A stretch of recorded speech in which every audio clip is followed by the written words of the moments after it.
L'un des disciples d'Emmaüs se nomme Cléophas, mais c'est le second qui ici m'intéresse, le disciple sans nom. Quand le texte biblique s'intéresse à quelqu'un sans le nommer, il dresse une sorte de contour dans lequel chacun peut se glisser. L'autre disciple, ami auditeur, ami auditrice, c'est chacun de nous. Alors qu'en dire?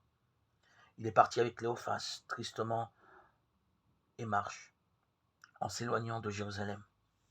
Ils s'éloignent du centre du cœur de ce qui vient de se dérouler. Ils se sont détournés comme on le fait quand trop de malheur surgit.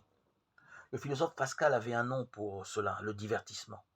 Non pas au sens commun du loisir, mais au sens de se détourner de l'essentiel, de la vie vivante, palpitante, être absent à la présence. Il, mais pourquoi il? Peut-être est-ce elle? Des auteurs ont en effet pensé que c'était une proche de Cléophas, sa sœur ou son épouse, qui l'accompagnait. Ils se sont éloignés, peut-être, mais ils se parlent, et c'est là l'essentiel. Se sont-ils souvenus de ce que Jésus disait? Quand 2 ou 3 sont réunis en mon nom, je suis là au milieu d'eux. Matthieu 18, 20. Toujours est-il que Jésus vient s'approcher et marche avec eux. L'expérience de la résurrection, c'est peut-être cela d'abord. Découvrir que quand on est deux ensemble, présents l'un à l'autre, il y a plus que nous-mêmes. Quand on se parle en toute vérité, au milieu de nous s'approche quelqu'un. Ce quelqu'un est d'abord écoute, oreille tendue et questionnante. De quoi discutez-vous en marchant, Luc 24, 17. De quoi discutons-nous en chemin?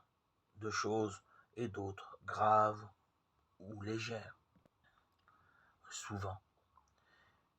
Mais parfois, la tragédie traversée occupe tout. Il ne faut pas oublier combien la vie de Jésus a basculé brutalement pour les disciples.